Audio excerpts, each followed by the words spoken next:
a third would see it. A third would see this, and of course, think they can fly right to the trees or up into the sky. Oops. It's not. There we go. So just to kind of recap, we can start talking about what's helpful. Turning out unnecessary lights during migration, downshielding those lights. And I've got a little illustration of that, building third friendly to begin with, like, especially just if using some sort of third friendly glass for the first 40 to 60 feet would cut down on those collisions. And retrofitting is harder, it's more expensive, but there are a lot of problem buildings in existence.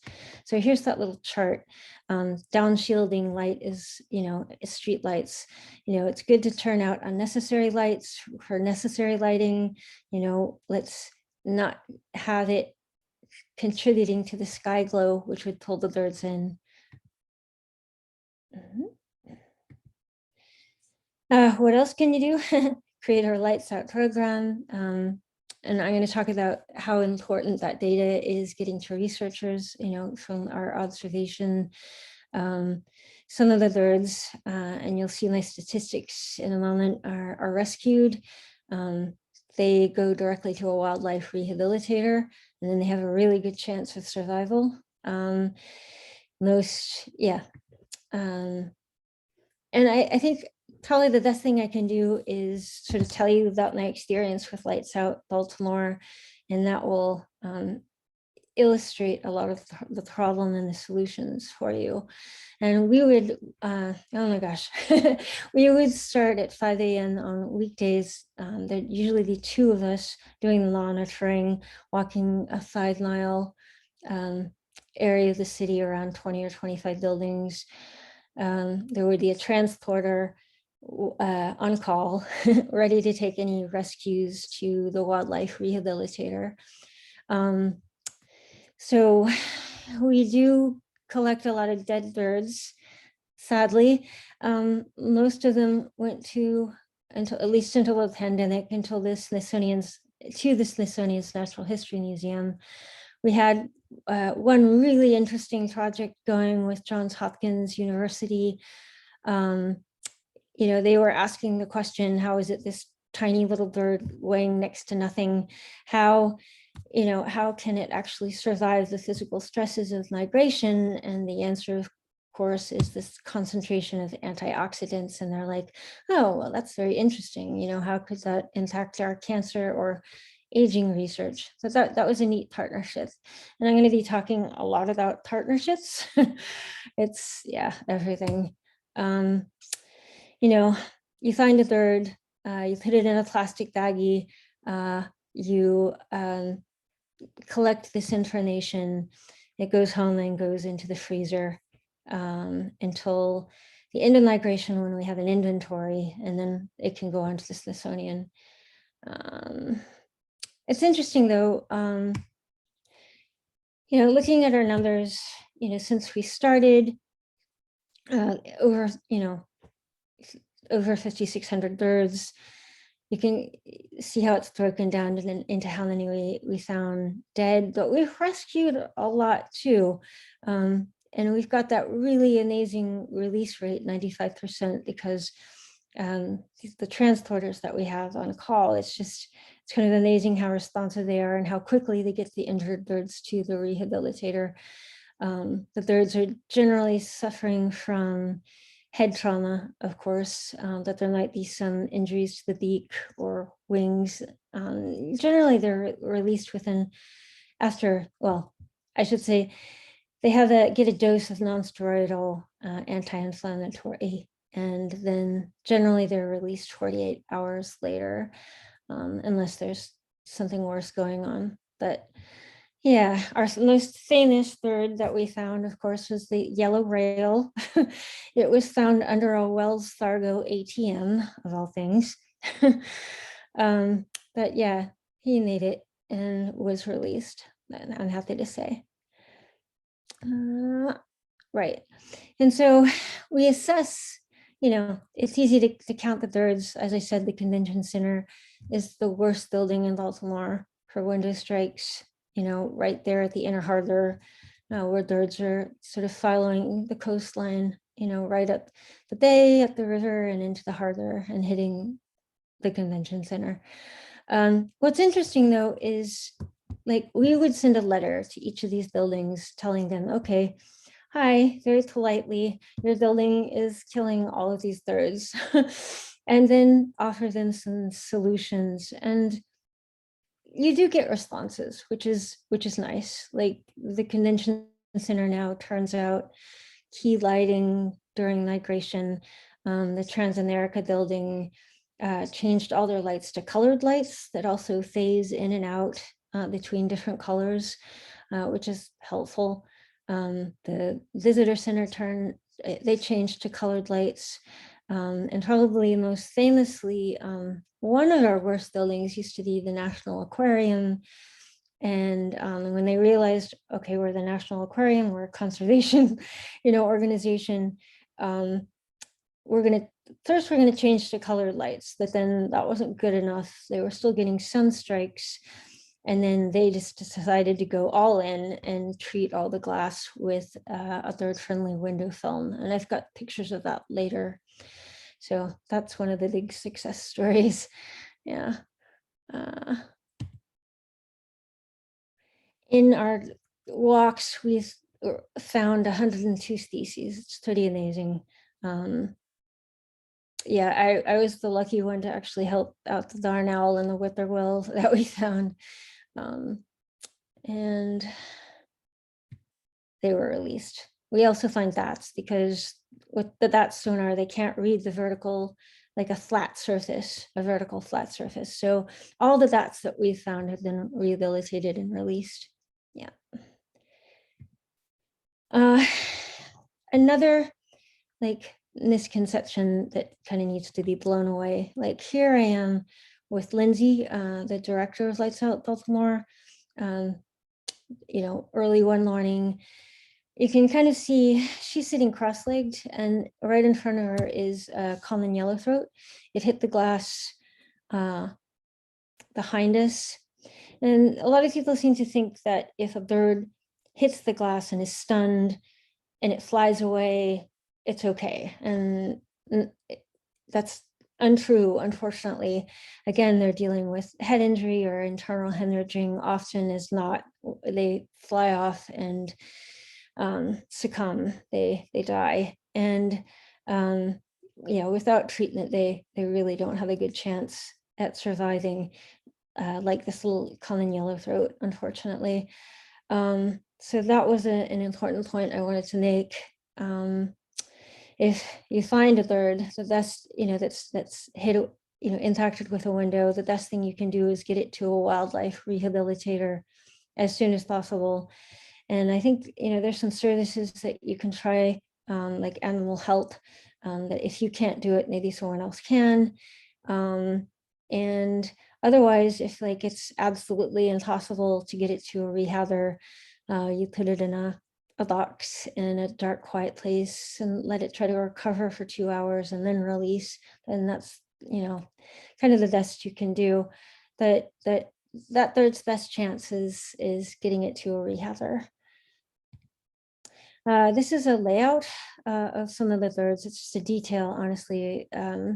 Some organizations like FLAP, Fatal Light Awareness Program, they do a layout of the thirds they find every year. And I know it's a little sad to look at.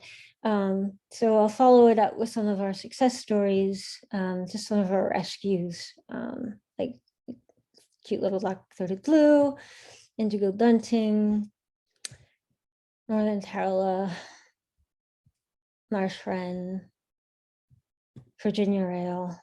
Yeah, those are some of the happy stories, the success stories with rescues. So another interesting thing, and again, I'm just going to keep stressing partnerships.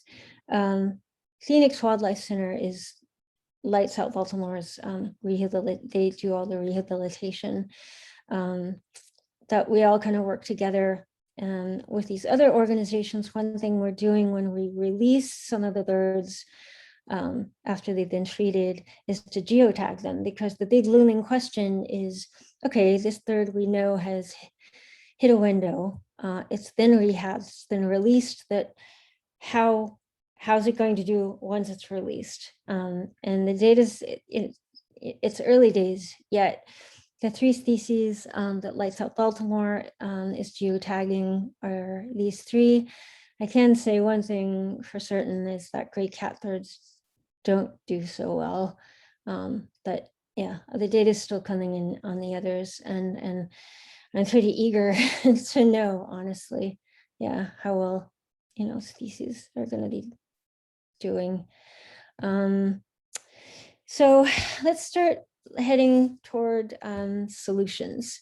Some of the organizations that I just noted, like Towdernell, they have a flight tunnel. Dr. Christine Shepard at the American Bird Conservancy did a lot of flight tunnel work at the Bronx Zoo.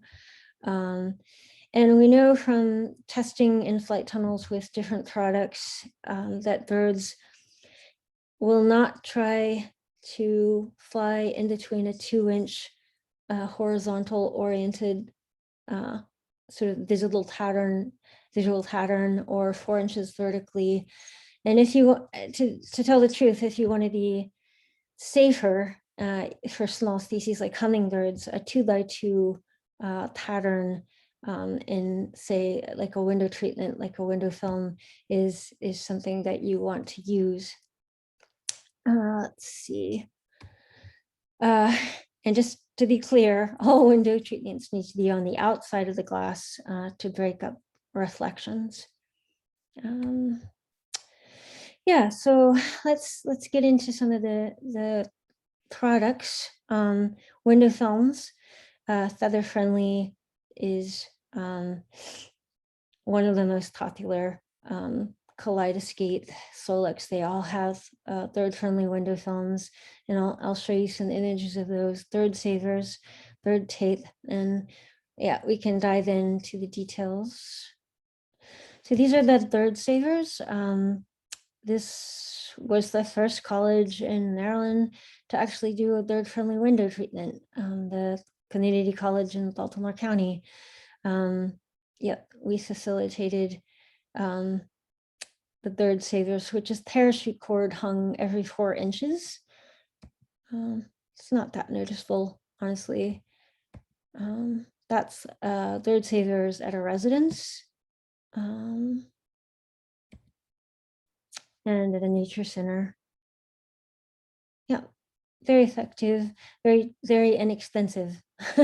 Yeah, it's, yeah, I would say the most inexpensive. You can kind of make your own even. Some people use monofilaments that so then I wouldn't say they're quite as safe as the parachute cord, which is a little thicker, just because there have been some entanglement issues with birds at times. We've gotten a few reports. Yeah. AVC bird tape, literally just tape on the outside of the window every 4 inches. American Bird Conservancy. This is a detailed shot of the National Aquarium using that 3M film dots.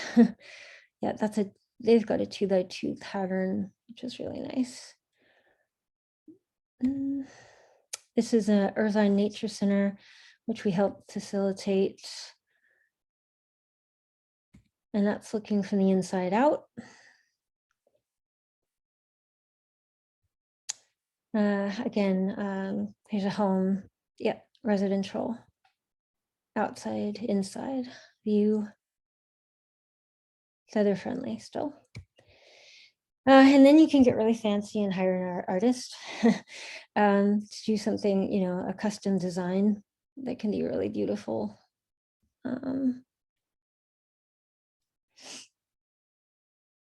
Yeah, really nice.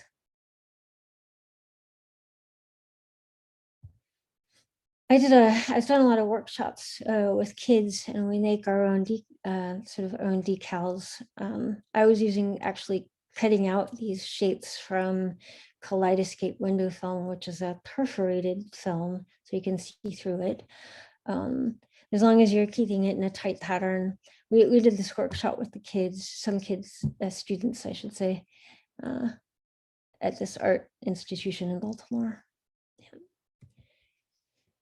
But you can kind of see the kaleidoscope like effect. It's kind of shadowy that you can still see through it. Yeah. But it is opaque from the outside. Sometimes just an easy solution. This is what I do at my house, honestly. I just draw with silt on the windows, using tempera paint, chalk markers, any of those things. Just as long as you're following at least that 2x4 or 2x2 rule, yeah, it's going to be effective. This was at Patuxent Research Refuge. Yeah. Architecture, just buildings are friendly to begin with, creating some kind of visible, pattern the birds can read. Shutters work, frosted glass. Yeah, sorry if I'm going too fast. Balconies, even balconies help creating a bit of a barrier. Yeah, so the windows are recessed. Helps. There are third safe glass products. Walker products is one. These are just 3 different patterns that they have. It's just a fritted glass. The Javits Center in New York City, yeah, they weren't funding a big third killer to, third safe. Something's happening here. There we go. Yeah, they used that fritted pattern glass, and it's become much better. I'm not sure what's happening here. There we go. All right.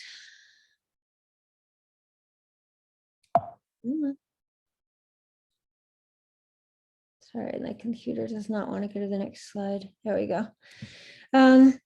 Yeah, the window collisions, you have to think about third feeders. 3 feet or closer is safer. Thirds unerringly go to the food, and it's when they fly away that it can be problematic. Yeah. If they fly away from the feeder, they're just going to brush against the glass. What else can you do? So I'll talk about a little bit about my art advocacy in a minute. And I'll tell you a couple stories, just that, Lindsay and I have just done a lot of talks. Anybody who will listen, we talk to nature centers, retirement communities, schools, art institutions, often doing, again, these workshops where maybe we make some decals and treat some windows. A lot of schools have, like, they need to get for their green programming, to get points for that. It's doing a window treatment for collisions is a good way to fulfill that need. We've given testimony for third safe legislation. Yeah, there's legislation up in Maryland right now. It's the 4th try, I believe. Hoping it goes through this year. It's at least for state buildings to build be built third friendly in the first, I think 30 feet is what that's requiring. That'll help. Partnering with local organizations. Again, just we have so many, like a Green Day event that we might partner with, like the local Audubon chapter and other nature centers and any kind of green organization. So one quick story, the Baltimore Ravens, and on a funny side note is there are actual ravens nesting at the Ravens Stadium. The Baltimore Ravens decided that they wanted to make the stadium flashier. and they were going to put in a bunch of huge white light columns, a lot like the tribute in light in New York City. And, you never know.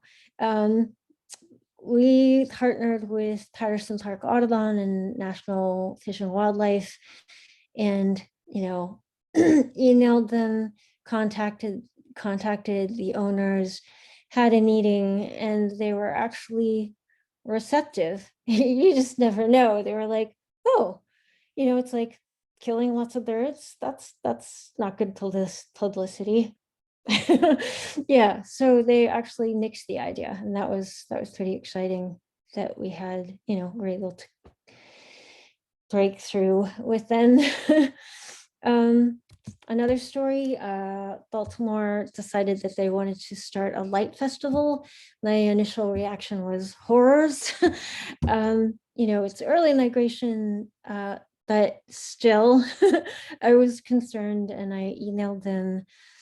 They called me in for a meeting, and again, they were receptive. They're like, okay, static bright white light, bad.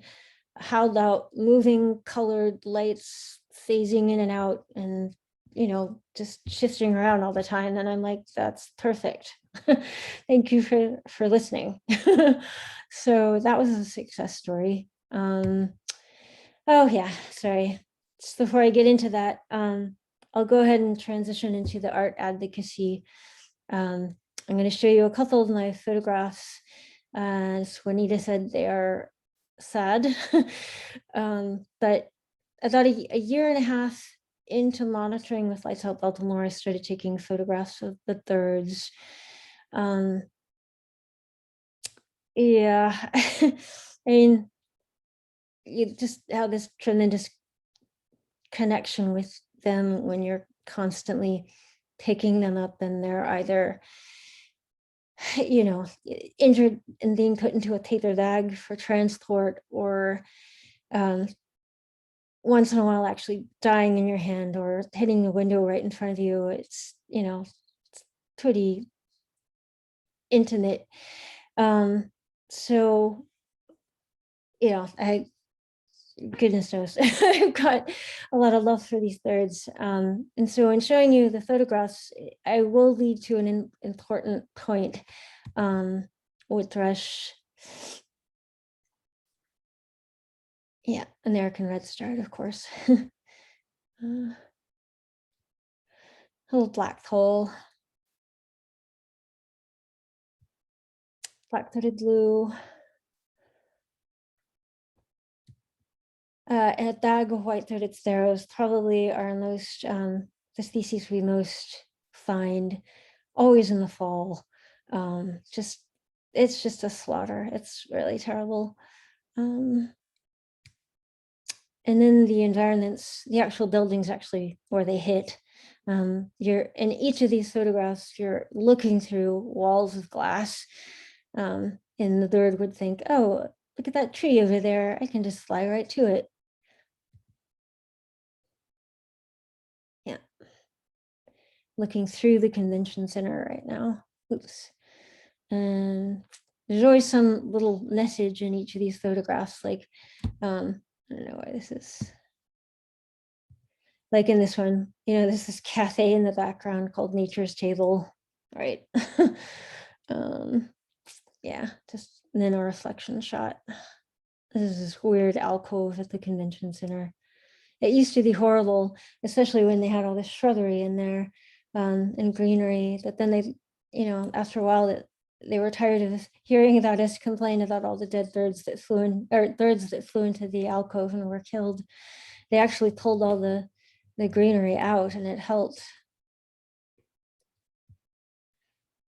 Yeah, so those photographs led to an art prize, which just led to, that this show was at the Baltimore Museum of Art, that led to opportunities. I did more solo showing, started curating, all, to raise awareness about bird conservation with a particular focus on the collisions issue.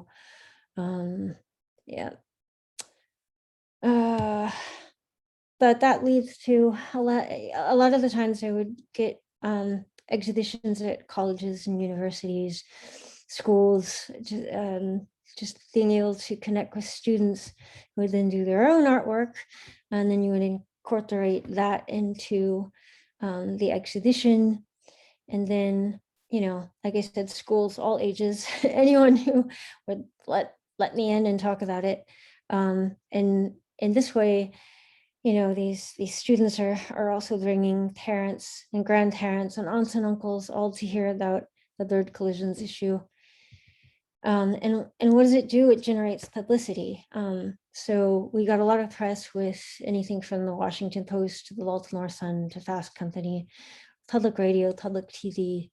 Yeah. So that was helpful, I hope.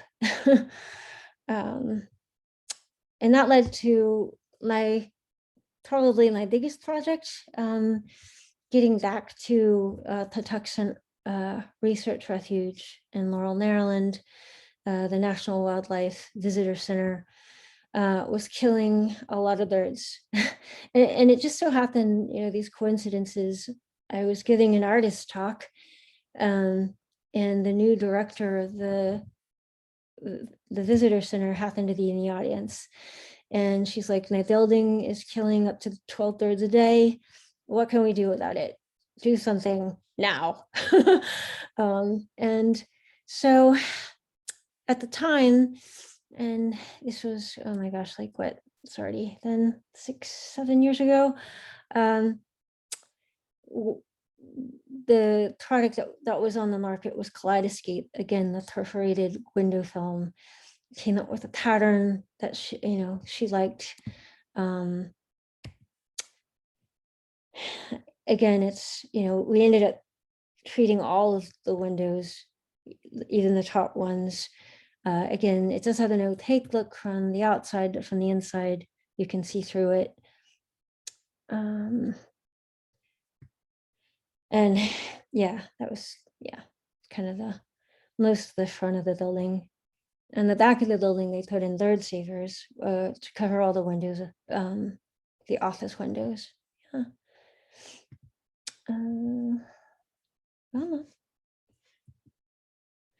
Yeah, and again, just a lot of students kind of roll through Patuxent, like hundreds any given school week, and that brings in invitations to come to schools and do window treatments and whatnot. So yeah, there's a lot you can do. Sometimes you just pay attention to the development in your local business news. Like, I remember seeing that Johns Hopkins University was going to build a new student center. It was gigantic and all glass, and it was right in the middle of a beautiful copse, just this beautiful growth of trees. And I'm thinking, okay, this is going to be a disaster. And, some of our group, had already been at Hopkins to instigate more bird-friendly solutions. But, several of us emailed them about the student center, and it finally seemed to break the ice, finally. And connected them with someone at the American Bird Conservancy to kind of oversee and advise on behalf, using some bird-friendly glass and other solutions, and we'll see how that goes. It's still in process, I think. And then you can try your best to approach developers, architects, owners. One time I was taking a photo of a bird that had sadly died. And this woman stopped to talk to me, and it turned out that she was the architect of a building, going up 2 blocks away, and she actually listened. And as far as I know at this point, they were putting in bird friendly, at least within the first 40 feet. Of course, sometimes you will be rebuffed, but you just keep trying, and some you can, break through eventually, hopefully. Yeah. Anyway, legislation too, there's, and then in the news, you might have seen, Raleigh, North Carolina came along with third friendly legislation, and now Asheville, North Carolina has too. Every year there are a few more cities signing on. Of course, New York City did for, new construction. But yeah. I don't know. I've tried to think of every angle on, we've kind of covered why it happens, what can we do about it, how do you raise awareness. Yeah, so that's kind of where I am, but thank you, and turn out the lights, and I'm happy to take questions. Yeah. How do we want to? Do you want me to stop the share, Jim? You can stop the share if you like, or Yeah. leave it up. Okay. Generally, if folks have questions, they can type them in the Q&A or in the chat, and then Juanita or I will read them off, so you don't have to worry about doing that. Okay. There were a few statements that came up in the chat already. I think that for the most part they were answered in the chat. Okay. And they were actually some relatively local issues anyway. One was about Prospect House at Princeton University. We've been working to get them to use bird-friendly glass, and it's been painfully slow. If anyone out in our audience has any leverage in that situation and would like to get in touch with us, we would appreciate that if we can get that moving along. There's a comment about how maybe New Jersey Audubon, the state Audubon Society, could get something happening here in New Jersey. I wonder how effective are statewide legislation or regulations versus city-based or municipality-based, given how the whole building code thing shakes out. I don't know enough about that to know where an appropriate target for action is. Right. Generally, I think, honestly, like, it just depends. With citywide, I mean, it can happen pretty quickly in terms of like new development going up, and having some sort of, like in New York City, like having third friendly design, requirement. Yeah, in other cities, it's more, I guess it just really depends on what you can get pushed through. Sometimes it's just a matter of like light pollution, more of the dark skies effort, just getting the lights turned out during migration. With the statewide efforts, and to my knowledge, it's more of a like, oh, well, we can get new development in terms of state government, buildings to meet these requirements. But yeah, it's, you kind of have to hit it on different fronts, honestly. Yeah. Miranda K asked, are there any lights out programs in New Jersey? As far as I know, there was something happening in Newark, like with the Audubon chapter there. They were doing monitoring. So I think you can, I think there was a link available that was attached to this meeting that I had forwarded, and it actually has the name of the guy that's been kind of heading up the monitoring there. And they did get one of the colleges also to do some window treatments as well. Yeah, and you can find that information in those links. Yeah. Chuck Wood asked if window screens provide any protection on a residential house. Hannah Southers already answered that they do, but do you have anything else to say? It helps. Yeah. I know, like with a lot of, like with my house, it's like the screens are just one half and they get pushed up or down depending on the season. But yes, they do help. Yeah, definitely. They can provide, I mean, I find that birds still will fly into them, but they're, there's a bit of a cushion there, and they don't. Yeah. And depending on the angle too, sometimes it can prevent a lot of the reflection that you would otherwise get on the outside. Right. Yeah, we Uh, use those in one of our big problem windows, and it's made all the difference in the world. That's great. Fairfax Sutter asked, is there any general data that shows how much more expensive it is to retrofit rather than doing it right during initial construction? Yeesh. Yeah, I don't know. I mean, I just know from experience that it's a lot more expensive to retrofit. Um, Sheesh. I don't know. I don't have any data on hand.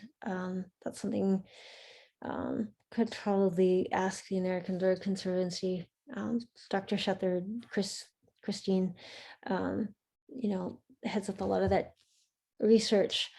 Um, I just know with the buildings that we've been able to intervene in Baltimore, um, generally we have to go with, inexpensive, either feather friendly, dots, or bird savers, because trying to retrofit with one of the third safe glass, if you write that into the building plans, all I know for certain is that it's a lot less expensive, and to just, and again, you only have to hit that first 30, 40, 60 feet, depending on your pit, and but it's also an assessment. It's like, what is the height of the vegetation around the building you're trying to retrofit? So you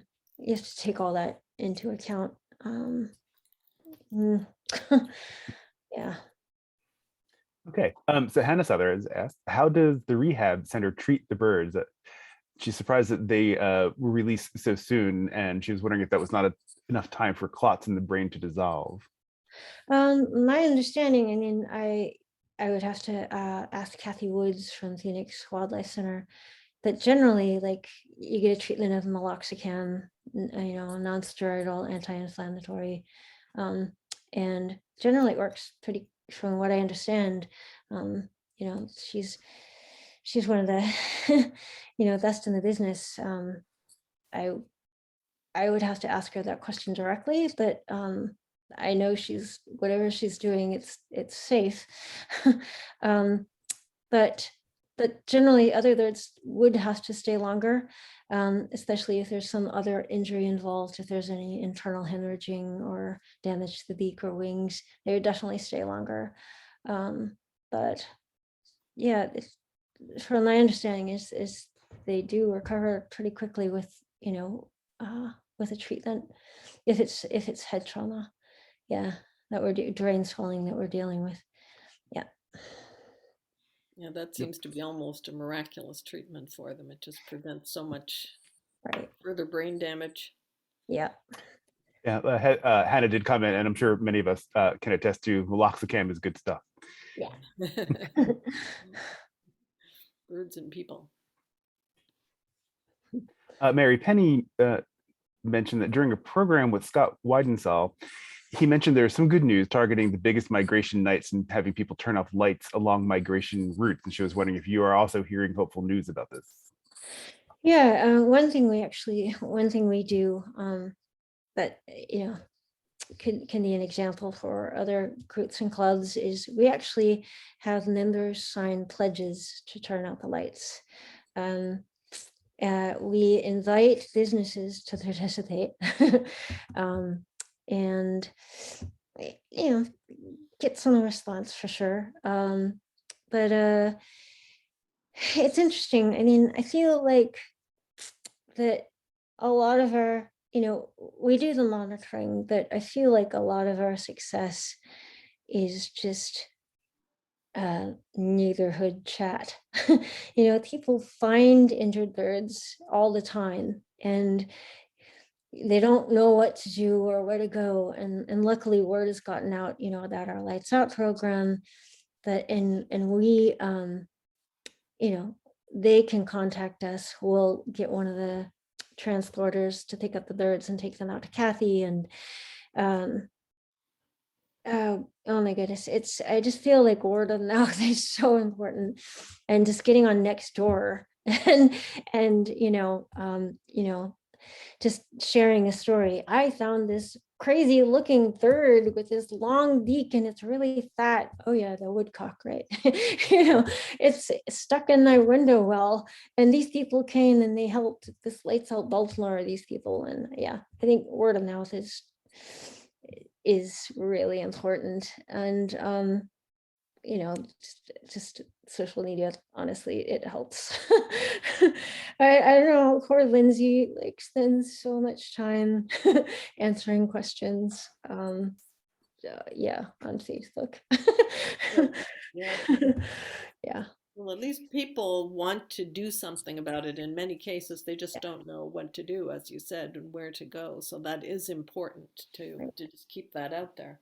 Also, I'd be tempted to make a big poster and go up to some of these buildings where the people are not interested in and say, "May I paste this on your window? Where to see if you find a dead bird at the bottom of this window, please call this number." And Yeah. or an injured bird or something like that. Maybe just give them some really bad publicity in a nice way, Right. helpful But way for birds.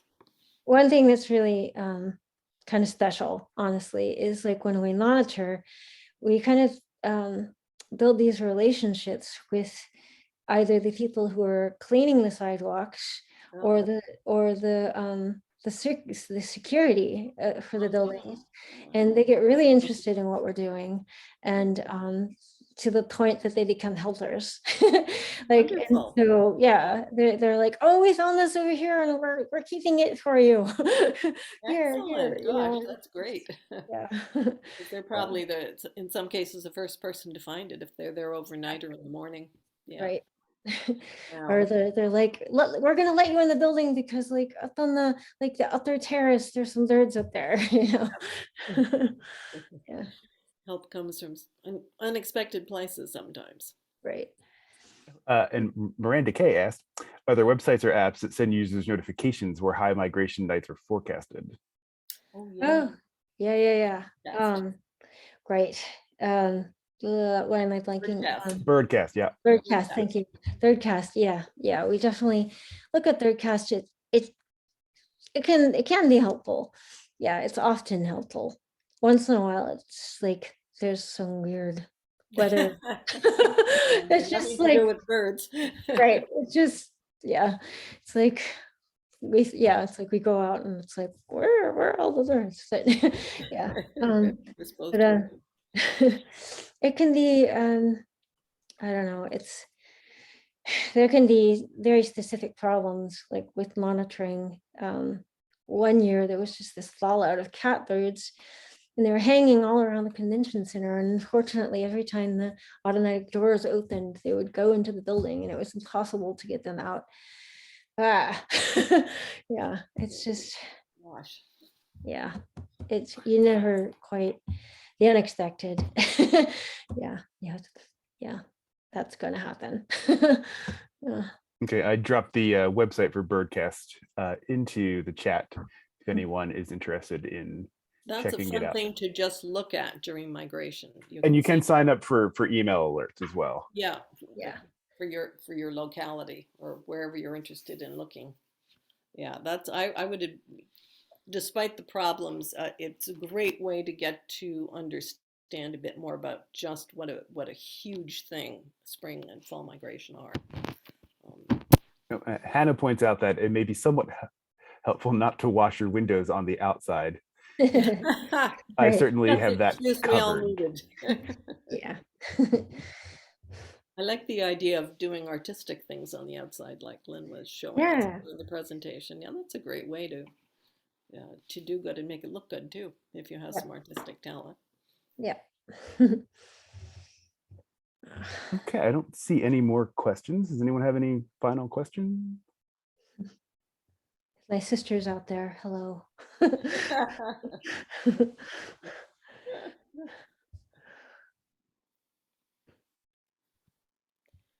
Okay. Well, I want to apologize to everyone for there's a few people who said they were asked for a passcode, and that's not actually supposed to happen. So we'll try and look into that and see why that is happening. We had that problem at the beginning, and then we thought we had solved it. So have no idea why. Um, and I hope everybody, I did send passcode to a couple of people. I hope they were able to use that and to get in. Perhaps you could give me a little feedback later on about exactly what happened, how you tried to access the program, and because we had a little practice this afternoon where we just signed in and did not have that issue. So it's a bit of a mystery. Yeah, and I know this is a big ask and a bit of a long shot, but if it's happening and you can manage to capture a screenshot of it, a picture of the screen while it's happening, that might be quite helpful. Or even take a picture with a cell phone if you have it Yeah, of your screen too, if you can't figure out in time how to, that yeah, works how to do a perfectly fine too. just send that to us. And oh, Hannah, thanks you for your message, Lynn, and says it's good to see you again. Diana. We did have that bit of a problem at the beginning, getting the recording going. I just wonder, we only missed a few minutes at the beginning that apparently weren't recorded. So I just wonder That was just my thought. I'm sorry. whether I, maybe if we had access to the first few slides or something that we could send to people along with the recording. If I can remember which slide that we started to record on, at least that will give them a sense of what went before. That might. Okay. There's actually one final question from Franta. She doesn't remember seeing anything from Bat Conservation International about bat collisions. Have you had any interactions with them about bat collisions specifically? No, that might be an interesting, conversation to strike up. Yeah. Yeah. Yeah. Because they I do mean, run into other things too, other types of buildings, and those giant yeah. windmills and things like that. Sometimes like early spring migration, we'll find cold stun bats on the sidewalk. Mm. And Oh, yeah. Oh, yeah, mm. we'll get them out to Kathy. You That's the get best them thing to warmed up. do. That's an easy fix, I guess. Yeah. They get mad. They hiss at you. It's really funny. Oh.